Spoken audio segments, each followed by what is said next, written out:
মাংস খেলে কি ঈশ্বর পুজো গ্রহণ করেন বা করেন না? গরুড় পুরাণে মৃত্যুর পর কী ভয়ঙ্কর বিচার হয়, এটা জানতে ভিডিওটা পুরো দেখুন। চোখ বন্ধ করে এক মুহূর্ত ভাবুন, আপনি প্রতিদিন সকালে স্নান করে শুদ্ধ কাপড়ে জপমালা হাতে নিয়ে ধূপ প্রদীপ জ্বালিয়ে অত্যন্ত নিষ্ঠার সাথে আপনার আরাধ্য দেবতা বা দেবীর স্তুতি পাঠ করছেন। কিন্তু সেই পুজোর কিছুক্ষণ আগেই বা রাতে আপনার থালায় ছিল এমন একটি আহার যার জন্য নিষ্পাপ একটা প্রাণীকে নিজের প্রাণ বিসর্জন দিতে হয়েছে। তখনই মনের গভীরে একটা প্রশ্ন নিশ্চয়ই জাগে, এই জপ কি ঈশ্বর গ্রহণ করছে? আপনি আপনার অজান্তেই সেই ভক্তি জমা করতে হচ্ছে যমরাজের এক ভয়ঙ্কর বিচারের খাতায়। সনাতন ধর্মে আহারকে কেবল পেট ক্ষুধা মেটানোর উপায় বলা হয়নি, আহারকে বলা হয় যে অন্ন ব্রহ্ম। কিন্তু আধুনিক যুগে সবচেয়ে বড় বিতর্কের বিষয় হলো, মাংস খেলে কি ঈশ্বর পুজো গ্রহণ করেন না? কেউ বলবেন আহার যার যার ব্যক্তিগত বিষয়, আবার কেউ বলবেন মাংসাহার করলে ভক্তির সমস্ত পুণ্য নষ্ট হয়ে যায়। কিন্তু সাধারণ মানুষের যুক্তির ঊর্ধ্বে গিয়ে প্রাচীন বৈদিক শাস্ত্রে মৃত্যুর পর কর্মফলের সবচেয়ে ভয়ঙ্কর হলো গরুড় পুরাণ ঠিক কী বলেছে। আজ আমরা কোনো অন্ধবিশ্বাস বা বিতর্ক তৈরি করব না, আজ আমরা গরুড় পুরাণের এক অত্যন্ত রহস্যময় কাহানির গভীরতা জানব। মৃত্যুর পরের যমরাজের বিচার কি মাংসাহারীদের জন্য? পরের জন্মে শাস্তি রূপে কি কুকুর, সাপ, ছাগল, হিংস্র পশু রূপে জন্ম নিতে হয়? এবং ভক্তি ও আহার ও অহিংসার মধ্যে প্রকৃতি অর্থ কী? আপনার জীবনের আধ্যাত্মিক চেতনার জাগ্রত করতে কর্মফলের এই মহাজাগতিক নিয়ম বুঝতে হলে ভিডিওটা একটুও কিন্তু স্কিপ করা চলবে না। সনাতন ধর্মের 18টি মহাপুরাণের মধ্যে একটি অত্যন্ত গুরুত্বপূর্ণ এবং দৃঢ় পুরাণ হলো গরুড় পুরাণ। এটি কেবল মৃত্যুর পর আত্মার যাত্রার বিবরণ নয়, এটি হলো মানব জীবনের সঠিক আচরণ, নীতিশাস্ত্র এবং কর্মফলের এক নিখুঁত ম্যানুয়াল। পুরাণের মতো একদা মহাদেব ও শ্রী বিষ্ণু পরম ভক্ত পক্ষীদের রাজা গরুড় অত্যন্ত ব্যাকুল হয়ে শ্রীহরিকে প্রণাম জানিয়ে একটি প্রশ্ন করেন।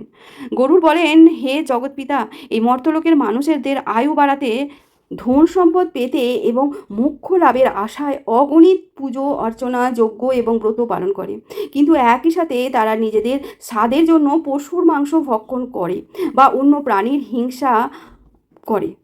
হে প্রভু, মৃত্যুর পর এই ধরনের মানুষের স্থান কোথায় হয়?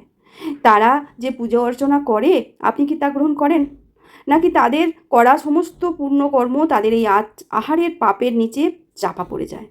গরুড়দেব এই ব্যাকুল প্রশ্নের উত্তরে ভগবান শ্রীহরি মানুষের কর্মফল, আহারের সূক্ষ্ম প্রভাব এবং যমরাজের বিচারের এক বিস্তারিত তথ্য প্রদান করেছিলেন, যা গরুড় পুরাণে লিপিবদ্ধ রয়েছে।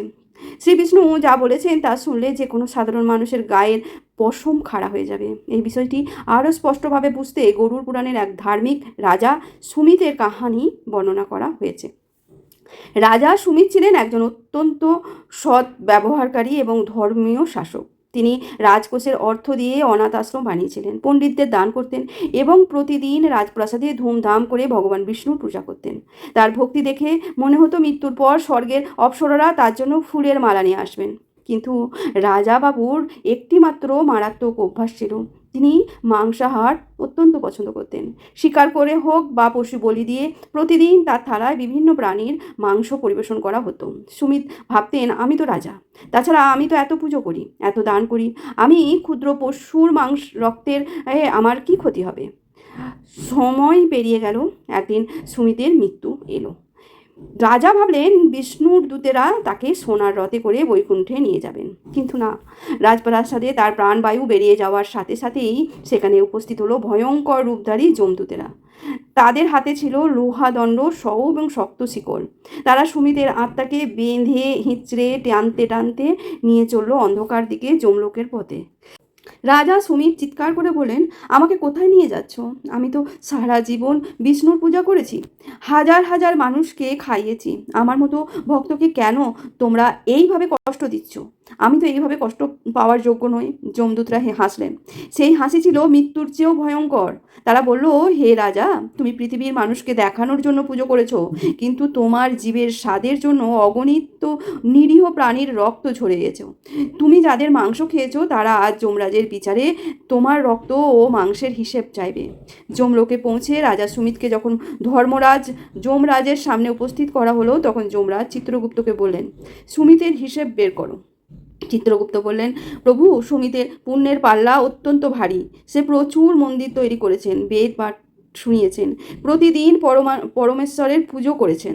সুমিত একথা শুনে ভাবলেন, যাক, এবার হয়তো মুক্তি পাবো। কিন্তু তা কোথায়? সেটা তো হলো না। চিত্রগুপ্ত তার খাতার পাতার পৃষ্ঠ ওল্টালেন। তিনি বললেন, কিন্তু প্রভু, সুমিতের একটি মারাত্মক পাপ রয়েছে। সে নিজের জীবের স্বাদের জন্য হাজার হাজার অবলা পশুর জীবন শেষ করার পরোক্ষ বা প্রত্যক্ষ কারণ ছিল। তার জপ তপের আড়ালে লুকিয়েছিল রক্তের গন্ধ, তার নির্মম একটা ঘটনা। সুমিত তখন অবাক হয়ে গেলেন যে এবার আর হয়তো আমার নিষ্কৃতি নেই। তখন যমরাজ সুমিতের দিকে তাকিয়ে বললেন, হে মানব, তুমি কি জানতে না যে মাংস শব্দের উৎপত্তির অর্থ কী, মানে প্রকৃত অর্থ কী মাংসের?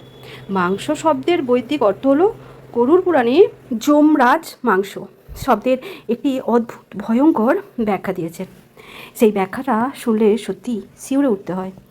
তার অর্থ হলো, আমি যাকে খাচ্ছি মানে মাং, ভবিষ্যতে বা পরের জন্মে সে মানে স্বয়ং আমাকে ভক্ষণ করবে। এই চক্রের নামই হলো মাংস।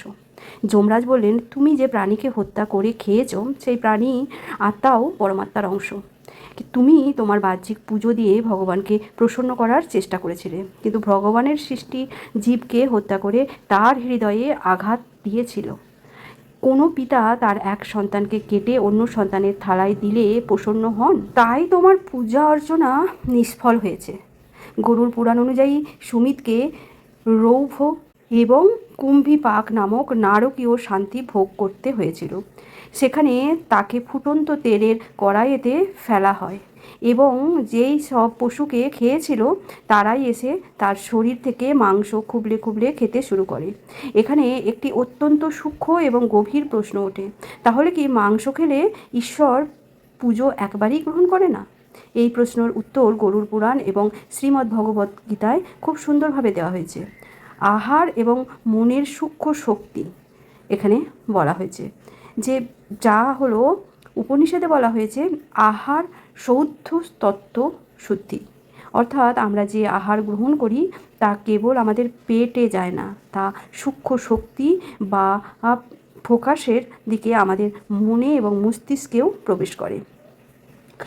তাই সাত্ত্বিক আহার, ফল মূল, শাক সবজি, দুধ, শস্য ইত্যাদির মধ্যে শান্ত ও ইতিবাচক শক্তি থাকে। এটি খেলে মন শান্ত হয়, ভক্তি ও ধ্যান বাড়ে। তামসিক আহার, যখন কোনো প্রাণীকে হত্যা করে তার মৃত্যুর ঠিক পূর্বে সেই প্রাণীর শরীরে চরম ভয়, যন্ত্রণা, ক্ষোভ এবং হিংসার হরমোন নিঃসৃত হয়। যখন একজন মানুষ সেই মাংস ভক্ষণ করে তখন সেই পশুর ভয়, হিংসা, কম্পন মানুষের অবচেতন মনে প্রবেশ করে। তাই সবসময় সাত্ত্বিক আহার গ্রহণ করাটাই ভালো। এর ফলে মাংসাহারী মানুষের মন সহজে শান্ত হতে পারে না। পুজোতে বসলেও তার মন চঞ্চল থাকে, রাগ ও কামভাব বেশি হয়। পূজার পরম সত্য, ঈশ্বর হলেন ভাবগ্রাহী, অর্থাৎ তিনি অন্তরের ভাব দেখেন। আপনি যদি মুখে ঈশ্বরের নাম জপ করেন কিন্তু আপনার পেটে কোনো নিরীহ প্রাণীর যন্ত্রণার অংশ জমা থাকে, তবে আপনার পুজোতে সেই সাত্ত্বিক শুদ্ধতা থাকে না। ঈশ্বর পুজো অধিকার বা অস্বীকার করেন, কিন্তু তামসিক আহারের কারণে আপনার সেই পুজোর ফল শতগুণে কমে যায়। আপনার পূর্ণকর্ম আপনার অপকর্মের নিচে চাপা পড়ে যায়। গরুর পুরাণের 13 নম্বর অধ্যায়ে পেত কল্প এবং পূর্ণজন্মের এক বিশদ বিবরণ পাওয়া যায়। গরুরদেব যখন জিজ্ঞাসা করেন, হে নারায়ণ, মানুষ মৃত্যুর পর কেন বিভিন্ন পশুর যোনিতে জন্ম নেন? তখন শ্রী বিষ্ণু বলেন, মানুষের চিন্তা, আসক্তি এবং আহারের প্রভাবে তার পরবর্তী জন্ম নির্ধারণ করেন। মৃত্যুর আগের প্রকৃত কর্ম, গরুর পুরাণ অনুযায়ী পরবর্তী জন্ম হয়। অন্যের ক্ষতি এবং নিজের জীবের তৃপ্তি, হিংস্রতা, পরবর্তী জন্মে কুকুর, শিয়াল যোনিতে জন্ম হয়। এইসব জন্ম কিন্তু ভোগ করতে হয়। প্রকৃতির নিয়ম অত্যন্ত নিষ্ঠুর এবং নিরপেক্ষ। আপনি এই ব্রহ্মাণ্ডে যা দেবেন তাই শতগুণ হয়ে আপনার কাছে ফিরে আসবে। যে মানুষ নিজের ক্ষণিকের স্বাদের জন্য কোনো পশুর স্বাধীনতা বা প্রাণ কেড়ে নেয়, প্রকৃত তাকে বাধ্য করে পরবর্তী জন্মে সেই পশুর শরীর ধারণ করতে, যাতে সে সেই একই যন্ত্রণা অনুভব করতে পারে। একেই বলে জন্মান্তরবাদ বা লাইফ সাইকেল সমতা। অনেককে যুক্তি দেন যে তাহলে কি গাছপালাও তো প্রাণ আছে, শাকসবজি খেলেও তো পাপ হয়। এইটাও একটা কথা। বৈদিক দর্শনে এই প্রশ্ন অত্যন্ত বিজ্ঞানসম্মত উত্তর দিয়েছে।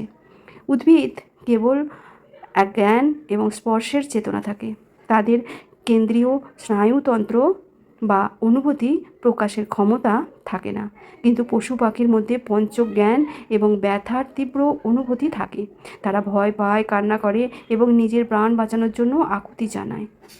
তাই আয়ুর্বেদে ও বেদ গাছপালা থেকে পাওয়া ফল, শস্য, দুগ্ধজাত সামগ্রীতে শাস্তিক আহার হিসেবে অনুমোদিত দিয়েছে, কারণ তা গ্রহণের জন্য কাউকে ব্যথা চিৎকার করতে হয় না, প্রাণ দিতেও হয় না। সনাতনের ধর্মের মূল ভিত্তিই হলো অহিংসার পরম ধর্ম। এই অহিংসাকে আমাদের স্বীকার করতে হবে, মানে অহিংসাকে বর্জন করতে হবে। ভগবদ্গীতায় শ্রীকৃষ্ণ বলেছেন যে কেউ যদি অত্যন্ত ভক্তি সহকারে আমাকে একটি পাতা, একটি ফুল, একটি ফল বা সামান্য জলও অর্পণ করে, আমি তাতেই পরম প্রাপ্তির সাথে গ্রহণ করি, কিন্তু কাউকে আঘাত দিয়ে নয়। শ্রীকৃষ্ণর এই কথাও বলেননি যে তার জন্য রক্ত বা মাংসের প্রয়োজন। তিনি চেয়েছেন ভালোবাসা, পজিটিভিটি এবং অহিংসা। বন্ধুরা, আহার কেবল শরীরের খাবার নয়, আহার হলো আপনার আত্মার প্রতিফলন।